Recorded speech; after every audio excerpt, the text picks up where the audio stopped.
Maswerteng hapon po mga ka-STL, narito na po ang resulta ng STL Rizal para sa araw na to, 2nd draw November 28, 2024. Araw ng Huwebes, naway ang mga natayan nyo pong mga numero kanina ay manalo nawa ngayong hapong ito, 4 PM, kaya't kunin nyo na po ang inyong mga tickets.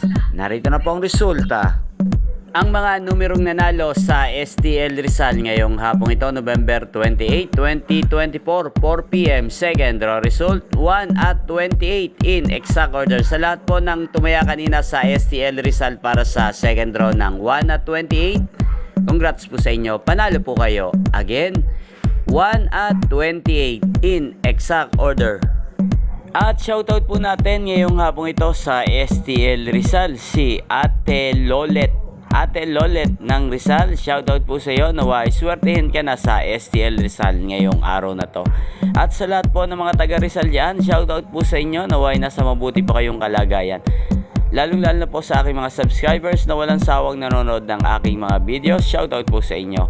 Inyo pong napanood ang resulta ng STL Rizal sa channel na to, Roderick Hernandez TV. Magkita-kita pong muli tayo mamayang alas 8:45 dito po sa channel na to.